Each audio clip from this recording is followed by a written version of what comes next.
Bon, aujourd'hui je voulais parler de Death Note Short Stories, mais étant donné que c'est un dérivé du manga Death Note, on va quand même en parler un peu avant. Alors pour les personnes qui ne connaîtraient pas, sérieusement, Death Note c'est un manga écrit par Tsugumi Ohba et dessiné par Takeshi Obata, qui a été prépublié dans le Weekly Shonen Jump en 2003. L'histoire est celle de Light, un lycéen qui pour une fois dans un shonen n'est pas ordinaire.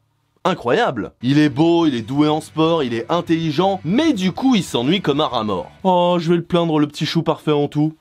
Sniff. Un jour, il trouve le Death Note, un cahier permettant de tuer n'importe quelle personne dont le nom est écrit dans ses pages. Light décide alors, comme n'importe quelle personne censée, de se servir du Death Note afin de tuer tous les criminels de la Terre. Et accessoirement, devenir un dieu vivant. Aussi. Pour lui faire face, se dressera alors elle, le plus grand détective du monde dont personne ne connaît l'identité. Le manga continuera alors sur un bras de fer psychologique entre ces deux génies pour savoir qui trouvera l'identité de l'autre en premier. Alors on va se mettre d'accord tout de suite, Death Note c'est un monument. Et si jamais vous ne l'avez jamais vu ou lu, arrêtez cette vidéo et allez le faire tout de suite. Entre le visuel incroyable, le suspense, les tensions, les personnages charismatiques et la réflexion sur la société, ce manga est tout simplement un chef-d'œuvre. Mais comme je vous l'ai dit, aujourd'hui, on n'est pas là pour parler de Death Note, mais bien du recueil d'histoires courtes Death Note Short Stories.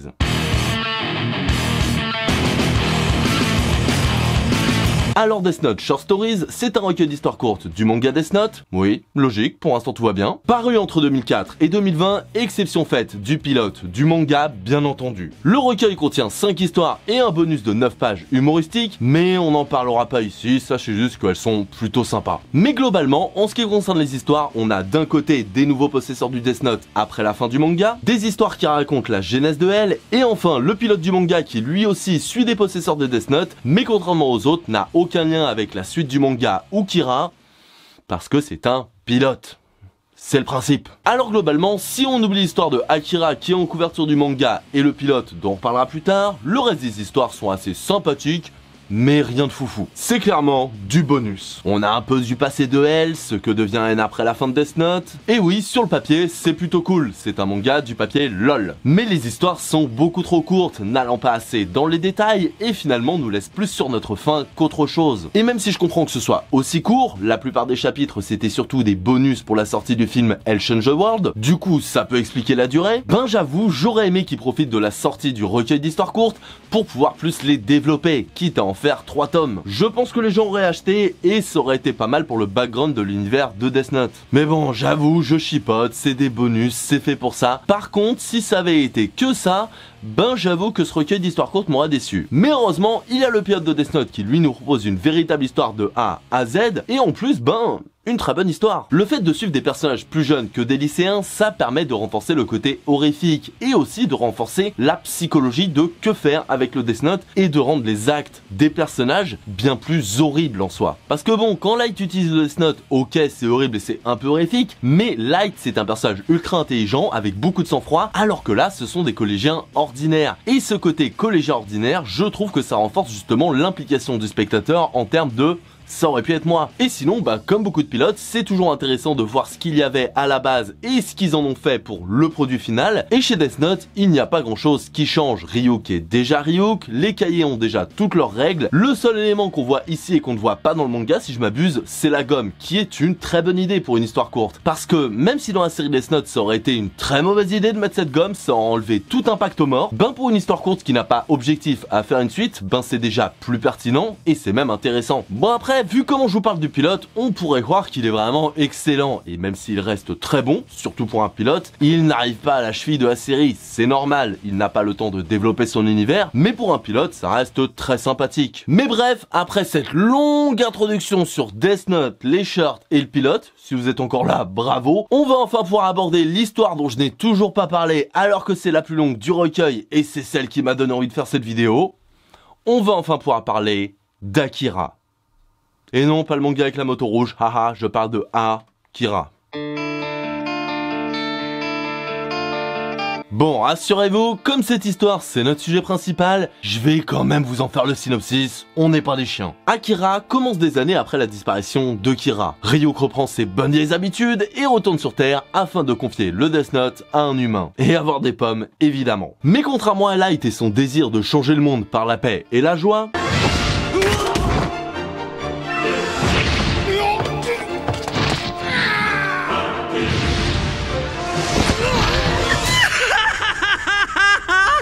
Tanaka, le nouveau propriétaire du Death Note, décidera de ne pas l'utiliser, mais plutôt de mettre en place un plan pour le vendre. Une situation qui mettra en déroute N et la police japonaise, tout en provoquant l'escalade d'enchères des plus grandes puissances mondiales. Alors du coup, que vaut cette histoire ?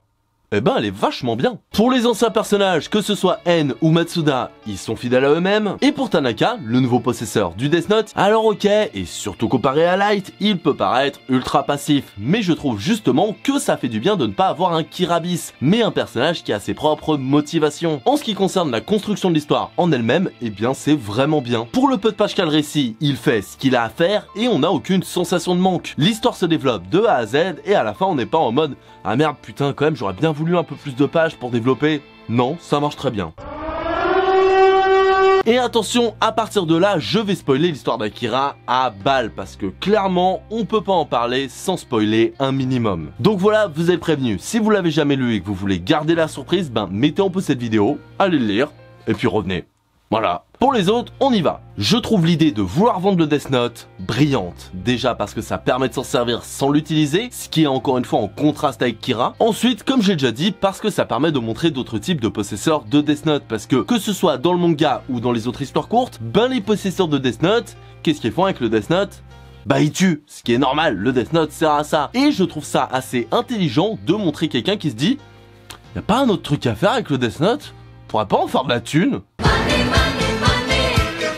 Non seulement c'est original, ça permet de montrer d'autres personnalités de personnages, mais surtout ça permet de renouveler le concept de Death Note, que ce soit en tant qu'objet ou en tant qu'histoire. Et ça c'est brillant, surtout pour un objet et un concept de base qui était aussi unidimensionnel, dans le sens où le cahier il sert à tuer, et trouver un autre type d'histoire et en plus qui fonctionne avec ce genre de concept qui est quand même vachement étriqué en termes de possibilités, bah franchement chapeau au bas.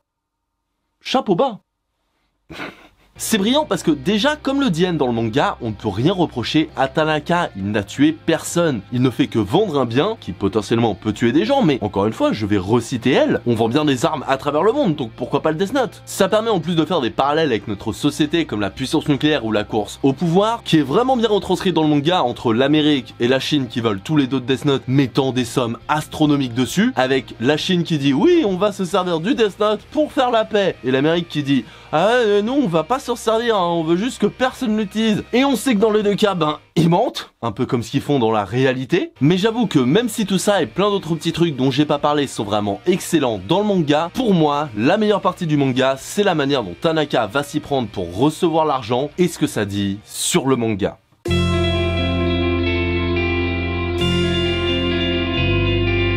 Le fait de faire des enchères à la télé avec un bout de papier écrit et tenu par Ryuk, que donc seuls les gens qui ont touché le Death Note peuvent voir, est déjà très bon en soi. Le fait de le faire passer par les souterrains au lieu de le faire voler en plein ciel et risquer que les gens qui ont déjà touché le Death Note puissent suivre Ryuk, c'est très bien aussi. Mais alors, demander à ce que l'argent soit versé à tous les habitants de Tokyo qui ont moins de 60 ans et qui ont la même banque que lui, c'est une idée vraiment géniale. Déjà, bah parce que évidemment ça le rend quasi impossible à retrouver, je veux dire il y a beaucoup trop de monde qui ont la même description. Ensuite, pour le fait de pas vouloir être trop gourmand et de partager, bon, le partage il aurait peut-être voulu tout garder pour lui, mais il partage quand même. Et le fait de pas être trop gourmand, bah je pense que beaucoup d'entre nous auraient été tentés de garder les 100 milliards. Mais non, bah lui il se dit 8 millions d'euros, j'ai pas du tout besoin de plus dans la vie. Et il a raison. Mais ce que je trouve vraiment intéressant dans le plan de Tanaka, au-delà de tout ce que j'ai dit, c'est le fait que les auteurs soient conscients de leur époque. Tanaka le dit lui-même dans le manga, Light était ultra intelligent, il a fait des trucs de ouf à l'époque, c'est vrai. Mais aujourd'hui, tout ce qu'il a fait aurait été irréalisable. Internet et le pistage qu'on peut en faire n'étaient pas aussi démocratisés qu'aujourd'hui. Et peut-être que oui, Kira aurait pu réussir à faire ce qu'il a fait, mais pas comme il l'a fait à l'époque. Et je trouve que la conscience des auteurs du temps qui passe et de s'y adapter avec autant de brio, c'est génial. Beaucoup de personnes qui reprennent un récit des années plus tard se cassent les dents parce que soit ils sont trop à l'ancienne, soit ils sont beaucoup trop en mode wesh t'as vu Shoot Jones dans l'air du temps. Mais je trouve que ce one shot Akira arrive non seulement à évoluer avec son temps, mais sans se dénaturer. En fait, les seuls points que je trouve un peu négatifs avec cette histoire, c'est de pas avoir plus développé le côté politique avec Trump, avec la Chine, avec d'autres pays peut-être qui se battraient pour avoir les pouvoirs du Death Note, et la mort de Tanaka qui, Ok, elle est compréhensible, le roi des dieux de la mort veut pas qu'on vende le Death Note et qu'on s'en serve de bourse d'échange, je comprends, mais ça fait un peu trop Deus Ex Machina pour trouver une raison de buter Tanaka. Et là, littéralement, le Deus Ex Machina, vu que c'est un dieu qui le fait tuer. Et encore une fois, bah oui, je comprends l'idée de base, que tu écrives un nom dans le cahier ou pas, tant que tu te sers du Death Note pour quelque chose, et la Tanaka s'en est servi pour s'enrichir, eh bien tu ne peux pas être heureux. Je comprends l'idée, mais la manière de l'amener... En fait, tu sens que Oba avait fait un tellement bon travail avec le plan de Tanaka que il y avait que ça pour le buter en fait. Il aurait jamais pu se faire avoir sinon. Mais bon, à part ça, rien à dire.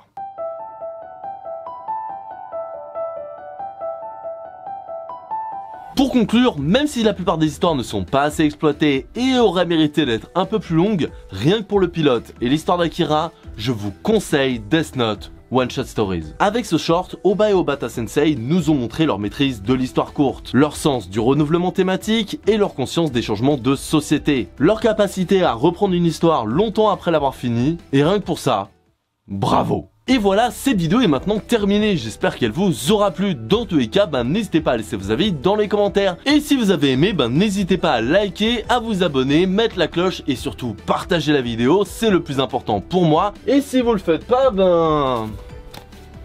je vous retrouverai. Bref, j'espère que ça vous a plu et surtout que ça vous a donné envie de lire le manga. Et en attendant la prochaine fois, passez une excellente journée, /soirée, /un service espace-temps.